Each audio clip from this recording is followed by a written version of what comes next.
এই ভিডিওটাতে অ্যাঙ্কারকে কীরকম লাগছে সেটা আপনি দেখবেনই না প্লিজ, কারণ মানে যদিও কালী পুজো কিন্তু পাশে মা লক্ষ্মীকে নিয়ে বসেছি বলা যেতে পারে। এবং আমি একটা জিনিসই জানতে চাইলাম যে একটু আগে প্রথম ঢুকেই যেটা বললাম, কতজন বলেছে মোটামুটি এই কথাটা?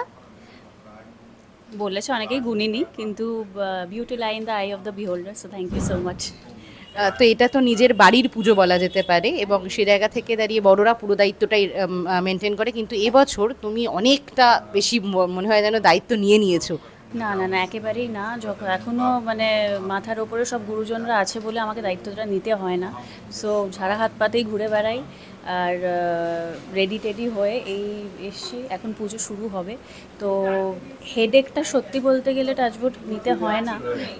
কিন্তু হ্যাঁ, কিছু কিছু দায়িত্ব তো আছে যেগুলো থেকে যায়, যেটা এতগুলো বছর বাদে আবার এই বাড়িতে তারা মা ফিরে এসেছে। ফিরে এসেছে বলতে এই বাড়ি পুরনো ছিল, সেটা ভেঙে পুরো আবার নতুন করে গড়া, সেটা পুরোই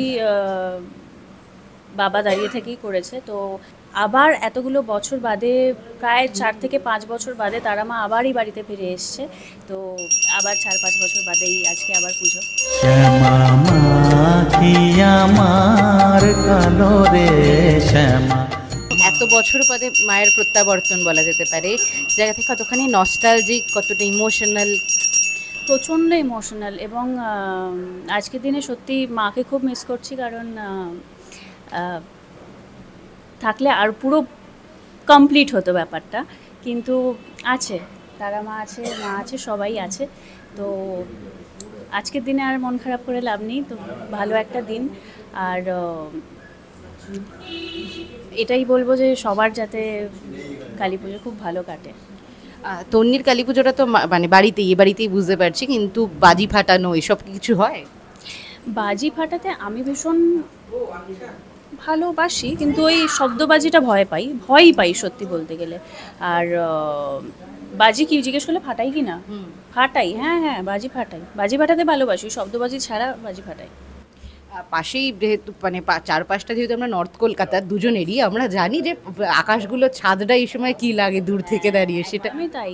আর পাশে পাশে বাড়ি, সব বাড়ি আলোয় ঝলমল করছে। আমার না দিওয়ালিটা এটাই ভালো লাগে যে ফেস্টিভ্যাল অফ লাইট, তো কোথাও গিয়ে সত্যি মনে হয় যে চারিদিকে রসনায়, চারিদিকে আলো, খুব ভালো লাগে দেখতে। আচ্ছা, নিজের বাড়িটা কিভাবে সাজাও? নিজের বাড়ি কিভাবে সাজাই? সাজানোর থেকে অগোছালো বেশি থাকে, কারণ যেটুকু সময় পাই আর কি, সেইটুকু টাইমটায় আর কখন রেস্ট নেব আর কখন গুছোবো সেটাই গুছোনোটা কমই হয়। বাট হ্যাঁ, যখন টানা ছুটি থাকে তখন গুছোনোর চেষ্টাটা করি। আর সাজানো বলতে গেলে আমি গাছ দিয়ে সাজাতে পারি, খুব ভালোবাসি, গাছ আমার খুব প্রিয়। আর গাছ, আর যদি আলো বলতে যাও তাহলে ওই ওয়ার্ম ইয়েলো লাইট দিয়ে সাজাতে খুব ভালোবাসি। তোমার একটি প্রজেক্ট চলছে যেটি অসম্ভব জনপ্রিয়, তো সেই জায়গা থেকে সেখান থেকে ছুটি ম্যানেজ করা বা সেখান থেকে সময় বার করে নিজের বাড়ির জন্য দায়িত্ব, এবং তুমি কালকেও দেখছিলাম মানে খুব দায়িত্বের সঙ্গেই বলছিলে যে নিজের বাড়ির পুজো এখন আর অন্য কোনো দিকে খেয়াল রাখা সম্ভব হচ্ছে না। মানে কোন কোন জিনিসগুলো নতুন করে চিনলে এবছর? নতুন করে চিনলাম এবছর, চেনা এখনও সত্যি অনেক অনেক কিছুই বাকি আছে গো। নতুন করে আর কিছু মানে রোজই প্রায় দেখতে গেলে চোখ খুলছে আর কি, লেসন। সো শেখার প্রচুর কিছু আছে। তন্নিকে কখনো খুব একটা বেশি কন্ট্রোভার্সি বা কারোর ব্যাপারে কোনোদিন কোনো মন্তব্য করতে পাওয়া যায়নি, কিন্তু আবার যদি একটু কান পাতলে শোনা যায় তন্নি খুব ভালো অ্যাবজর্ব করতে পারে, মানে যে কোনো জিনিস কেউ অ্যাবজর্ব করে নিজের ভেতরে রাখতে পারে। এই ধারণ ক্ষমতাটা এবং আউটবাস্ট না করে ফেলার ক্ষমতাটা কোথা থেকে? এক্ষুনি যদি প্যান করে বাড়ির লোককে জিজ্ঞেস করো, বলবে সারাক্ষণই আমি আউটবাস্ট করি। বাট হ্যাঁ, সেটা তো নিজের লোক, বাড়ির লোকের কাছেই আউটবাস্টটা হয়, রাগ দেখানো হয়, যেটা সবাই করে।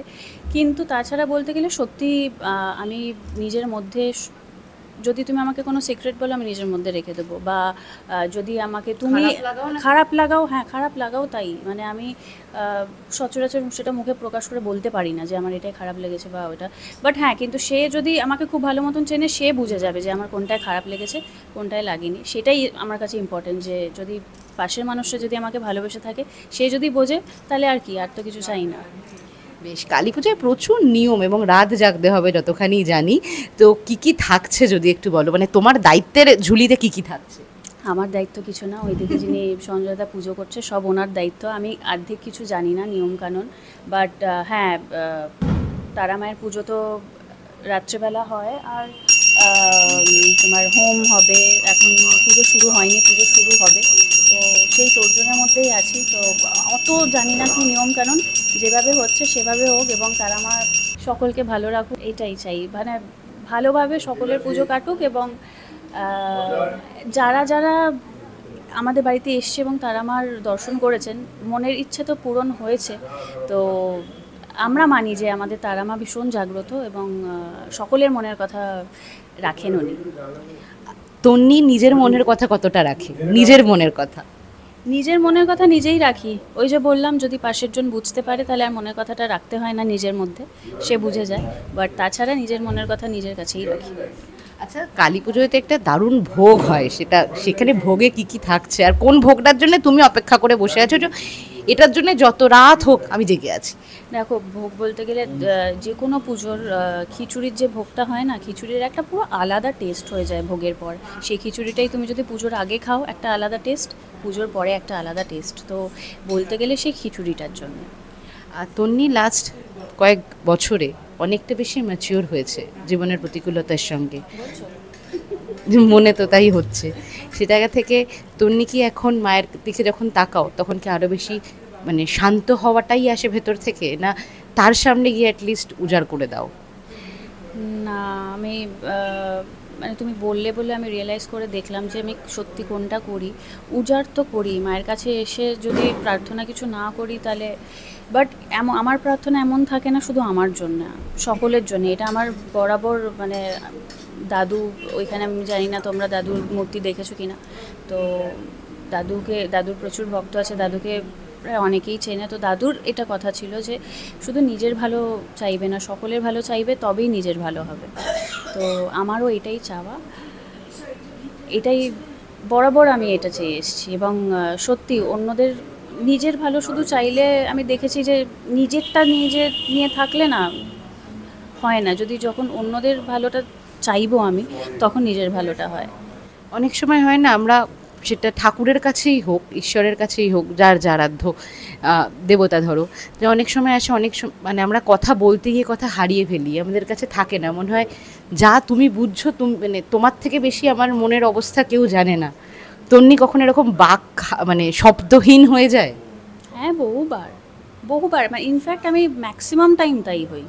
মানে যদি মনের ভেতরে কোনো কথা হয়, সেটা কিভাবে, এই যে তুমি ইন্টারভিউ নিচ্ছ, আমি পরে যখন ইন্টারভিউটা দেখবো না, মনে হবে যে এ বাবা এটা কেন বললাম না, এটা আরও গুছিয়ে বলতে পারতাম। মনের কথা না সেইভাবে স্পষ্ট, আমি সত্যি খুব বাজে এক্সপ্লেন করি, সত্যি। মানে তুমি আমাকে লিখতে বলো, আমি সেটা 1 ঘন্টা ধরে লিখবো, কিন্তু লিখিয়ে ভালোভাবে বোঝাতে পারবো মুখে বলার থেকে।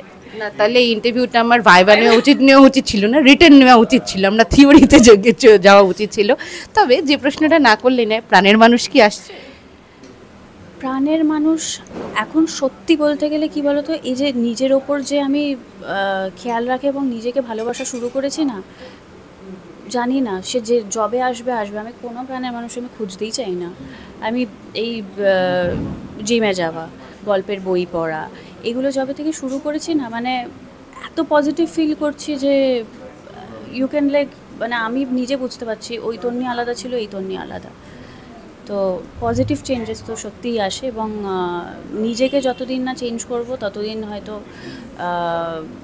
ভালো এবং খারাপের তফাৎটাও বুঝতে পারবো না। শেষ একটা প্রশ্নই করব, যদি আমরা যে কন্ট্রোভার্সিটা চাইলাম পেলাম না, তো শেষ একটা প্রশ্নই করব, যেহেতু আজকে মানে দীপাবলি এবং সমস্ত অন্ধকার মিটে গিয়ে আলো আসুক, এটা আমরা চাই। তন্নি যদি নিজের মনের কোনো একটা অন্ধকার দিক আজকে অন ক্যামেরায় বলে নিভিয়ে দিতে চায়, যে আমি জানি এটা আমার একটা ডার্ক সাইড, আমি এই সাইডটা বন্ধ করে দিতে চাই, কোন জায়গাটা বন্ধ করতে চাইবে? সেটা রাগ হতে পারে, অভিমান হতে পারে, অপ্রিয় সত্যি কথা বলা হতে পারে, যে কোনো কিছু হতে পারে। না, অভিমানটা থাকাটা উচিত আমার মনে হয়, আর ভালোবাসা থাকলে অভিমানও থাকবে। রাগটা বলতে পারো যে কমাতে পারি, কিন্তু আমি আগের থেকে সত্যি বলছি, তোমরা কখনো আমার রাগ দেখোনি, কিন্তু বাড়ির লোকেরা ভালো বুঝতে পারবে, আগের থেকে আমি অনেক শান্ত, ওই যে বললাম পজিটিভ, শান্ত, একটা চেঞ্জড মানুষ। আর চেঞ্জ আর রাগটাই একমাত্র বলতে পারো, আর বাদবাকি তো তোমরাই বলবে যদি কোনো চেঞ্জের কিছু থাকে। ঠিক আছে। হুম। আর লাস্ট একটা জিনিসই, একটা বিশেষ জিনিস আপনাদের দেখাতে চাই। আপনারা নাকে কুলো দেখেছেন? না,